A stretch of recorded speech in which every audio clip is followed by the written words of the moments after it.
Hey, it's Heather. Today I'm in the kitchen. I'm going to make some bone broth, some beef bone broth. We have some bones from a cow that we had processed, and then a friend of mine gave me some bones from her cow she had processed. So excited, so thankful she gave me those. Bone broth is not hard to make. It is time consuming, but kind of hands off time consuming. Like, I'll do this, it'll probably take me a couple days to cook the bones down, and then I'll add vegetables to them. But I do it all in my roaster here. So it's not, don't be intimidated. You can do it. You can do this for yourself, for your family, have this healthy and economical bone broth on hand. So let's get started. The first step is the bones. I took these out yesterday. I had them in the freezer.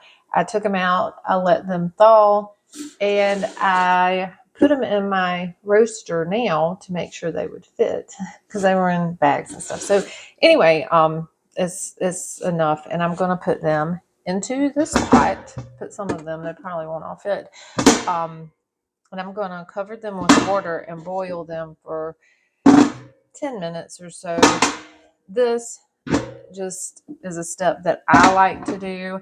I feel like it gets well read that it does get toxins out. Whether that's true or not, I don't know, but I like to do it. And yes, I'm picking these up with my hands because I do have tongs. I don't know where I stuck them, but here.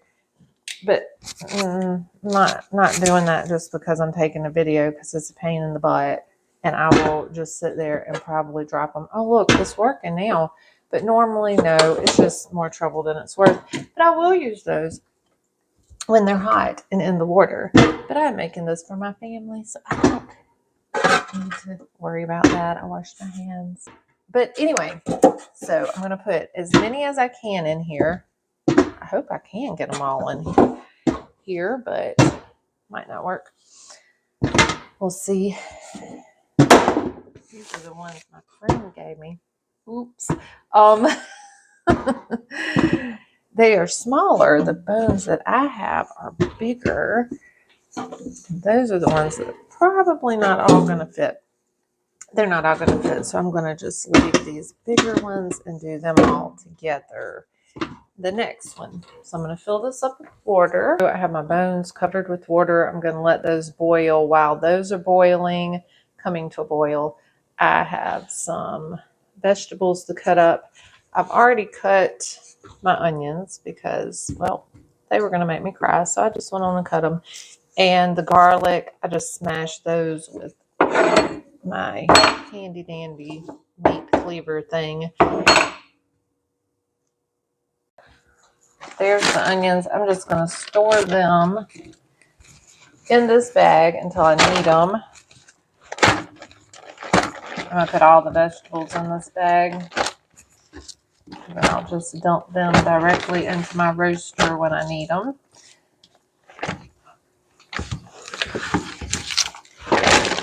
Garlic.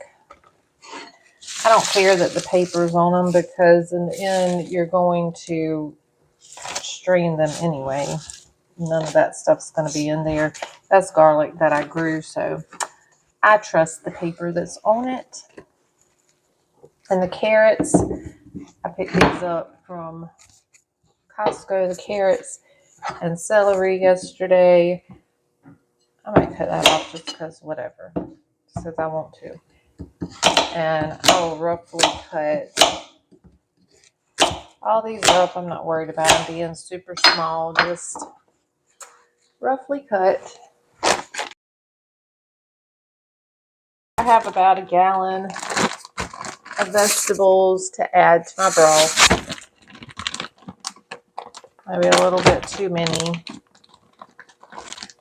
But anyway, I'll store these in the refrigerator. I'll take a few out. Not to worry. I'm going to juice some of these leftover vegetables. I'm going to juice those. I have a nice green drink. So I'll just throw these little pieces in to be juiced. I can make a video on that too. So a gallon of these, I'm going to put them in the refrigerator. Won't add those to the broth until much later. There's the bones boiling. Finally, it did take quite some time to get them up to a boil. But now that they are, I'll just do this for probably like 10 minutes. You can see this scummy looking stuff. I'll scoop that off, and that's what I'm looking for here.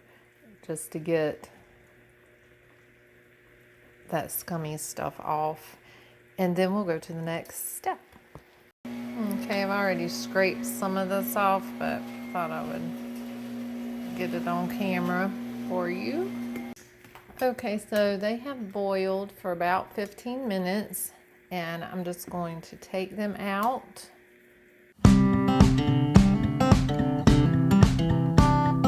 Right, you get the gist. I'm going to get the rest of these bones out. I'll come back when I get them all fished out. I got all the boiled bones out, and I'm going to put these last few bones down in the same order that I boiled the last bones in. One thing, the reason I would do that, the reason I do this, is because it won't take as long for the water to boil, and the juice off of this I will put over my dog's food, and they will love me so much for it. So anyway, so here are the ones that we've already boiled for about 15 minutes. It took longer than that waiting for the water to come to a boil, but anyway, we're putting these over, and I would, I don't know how long, I just keep checking on them to see when they start looking kind of brown. And then I'll take those out and put in my roaster, and then I'll put these in the oven and brown them. Take them out the oven, put them in my roaster. So we'll be back. So there's the roasted bones, and here are the next batch to go in the oven. The rest of the bones have finished roasting. I added them to my roaster. And the only thing I'm going to add at this point is some peppercorns and more water. So I'm just adding some of those. And then I'm going to cover all this with water and cut it on low in my roaster. And I'll bring y'all back and show you what it looks like once it starts kind of simmering. Have the bones in my cooker. I'm going to cook them at about 200.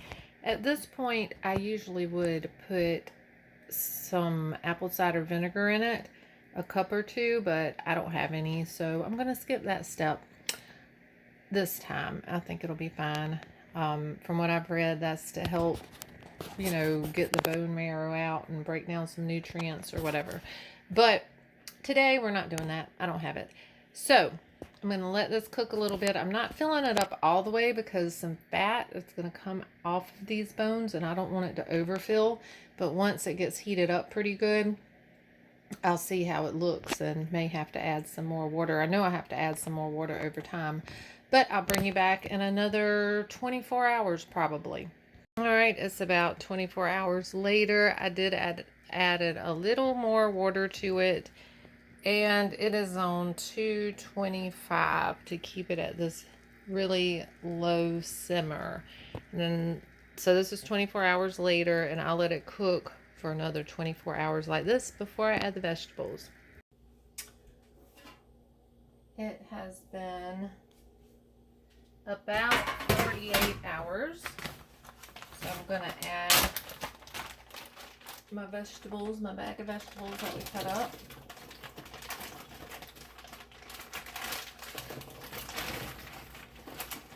Then I'll let these cook until in the morning. It's about 4 o'clock, 3 or 4 o'clock in the afternoon. So I'll let these cook in here for 12 hours, I guess.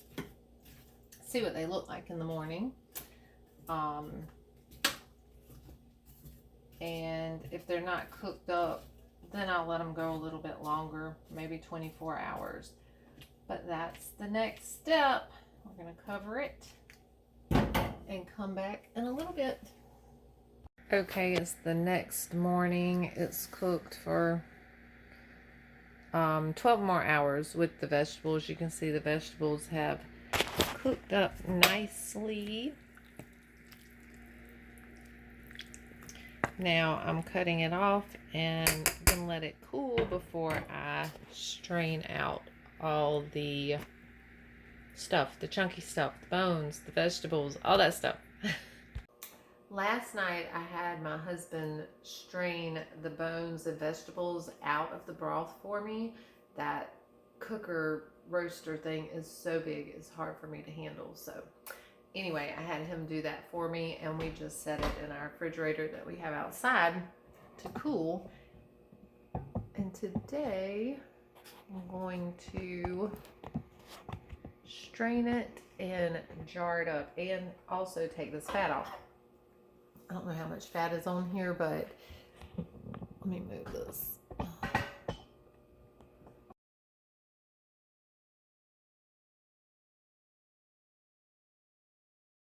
So we're going to heat it up,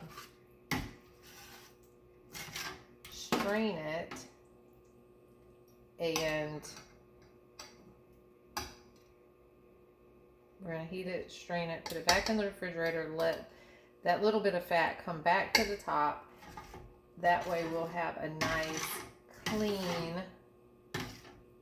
broth.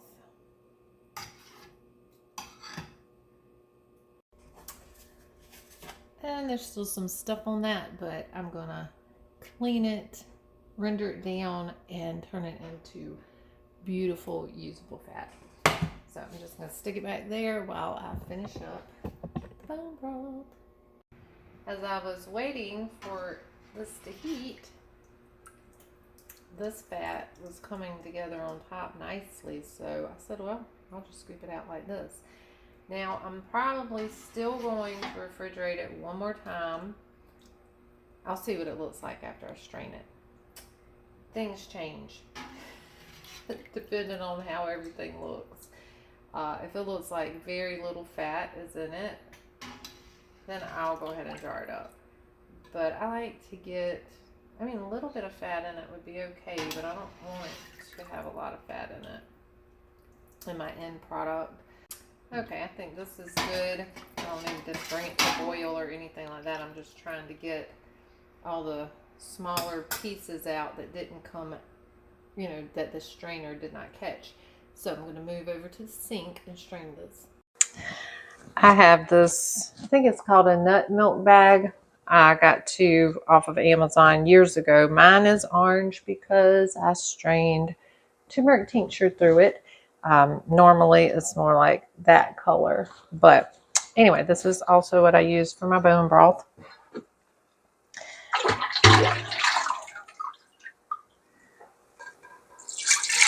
If I had another pair of hands, I would ask someone to just pour it in there for me. But this is what we have going on today.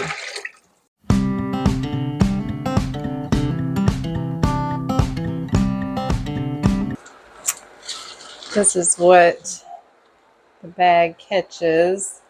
Oh, I'm not in the right spot.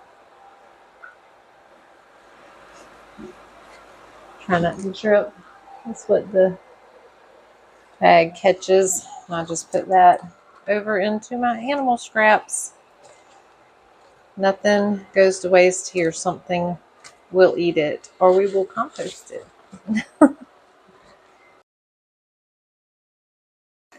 I can see a little film on top, but I think I am going to put this back in the fridge. Just see what hardens. It may not be that much fat, but anyway, we're going to make sure. This has cooled again. I'm just going to scrape. It's not a lot of fat. You can see I'm going to scrape what I can off of here. And then I'm going to be pretty happy with that, just to go on and put it in containers and get it frozen. And it is super jello-like. Trying to get that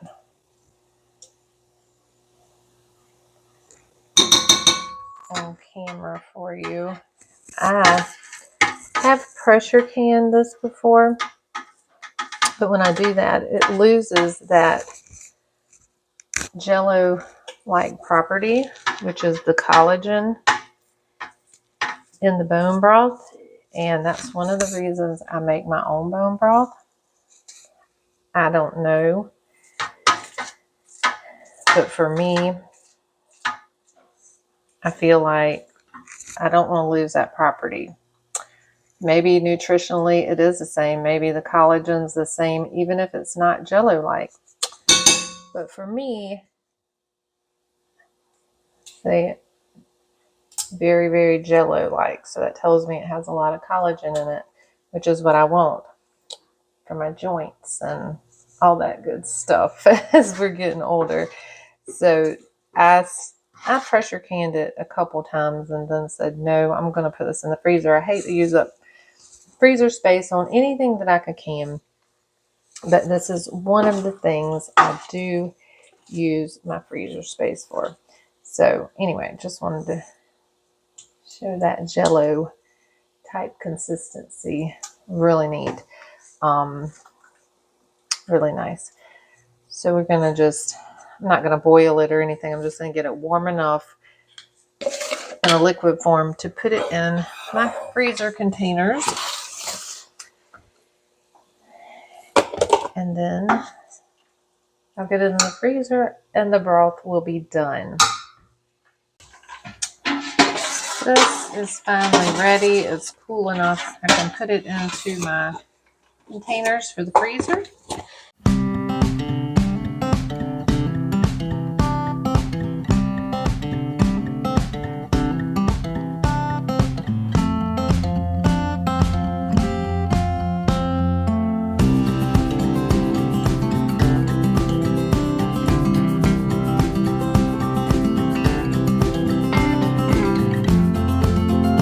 I got the bone broth in its containers. It's ready to go in the freezer.